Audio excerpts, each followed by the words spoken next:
जय श्री राम। यहाँ तक की रामायण कथा मैं कह चुकी हूँ। आगे की कथा इस प्रकार है। श्री राम की सुग्रीव पर नाराजगी, लक्ष्मण जी का कोप। वर्षा बीत गई, निर्मल शरद ऋतु आ गई, परंतु हे तात सीता की कोई खबर नहीं मिली। एक बार कैसे भी पता पाओ तो काल को भी जीत कर पल भर में जानकी को ले आओ।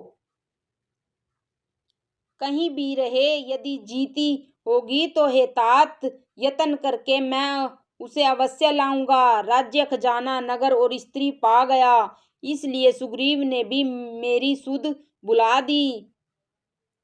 जिस बाण से मैंने बाली को मारा था, उसी बाण से कल उस मुंड को मारूं। शिव जी कहते हैं, हे उमा, जिनकी कृपा से मद और मोह छूट जाते हैं, उनको कहीं स्वप्न में भी क्रोध हो सकता है। यह तो लीला मात्र है।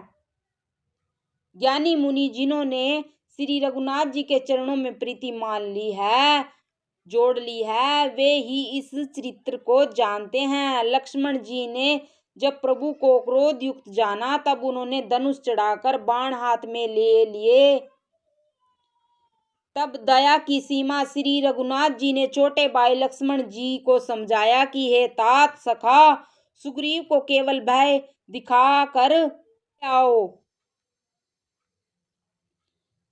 यहाँ किष्किंधा नगरी में पवन कुमार श्री हनुमान जी ने विचार किया कि सुग्रीव ने श्री राम जी के कार्यों को भुला दिया। उन्होंने सुग्रीव के पास जाकर चरणों में सिर नवाया, चारों प्रकार की नीति कहकर उन्हें समझाया। हनुमान जी के वचन सुनकर सुग्रीव ने बहुत ही भय माना।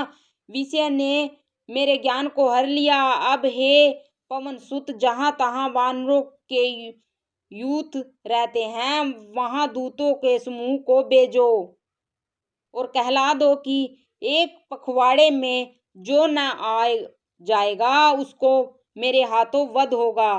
तब हनुमान जी ने दूतों को बुलाया और सब का बहुत सम्मान करके सबको भय, प्रीति और नीति दिखलाई। सब बंदर चरणों में सिर नवा कर चले। इसी समय लक्ष्मण जी नगर में आए। उनका क्रोध देखकर बंदर जहां तहां भागे। तदंतर लक्ष्मण जी ने धनुष चढ़ाकर कहा कि नगर को जलाकर अभी राख कर दूंगा। तब नगर भर को व्याकुल देखकर बाली पुत्र अंगद जी उनके पास आए। अंगद ने उनके चरणों में सिर नवाकर विनती की। तब लक्ष्मण जी ने उनको अभय बहा दी। भुजा उठाकर कहा कि डरो मत। सुग्रीव ने अपने कानों से लक्ष्मण जी को क्रोध युक्त सुनकर भय से अत्यंत व्याकुल होकर कहा, हे हनुमान सुनो, तुम तारा को साथ ले जाकर विनती करके राजकुमार को समझाओ। हनुमान जी ने तारा सहित जाकर लक्ष्मण जी के चरणों में वंदना की और प्रभु के सुंदर यश का बखान किया। हे विनती करके उन्हें महल में ले आए। चरणों को धोकर उन्हें पलंग पर बैठाया। तब वानर राज सुग्रीव ने उनके चरणों में सिर नवाया और लक्ष्मण जी ने हाथ पकड़कर उनको गले से लगा लिया। सुग्रीव ने कहा, हे नाथ, विषय के समान और कोई मद नहीं है। यह मुनियों के मन में भी क्षण मात्र में मोह उत्पन्न कर देता है। फिर मैं तो विषयी जीव ही ठहरा। सुग्रीव के विनय युक्त वचन सुनकर लक्ष्मण जी ने सुख पाया और उनको बहुत प्रकार से समझाया। तब पवन सुत हनुमान जी ने जिस प्रकार सब दिशाओं में दूतों के समूह गए थे, वह सब हाल सुनाया। जय श्री राम।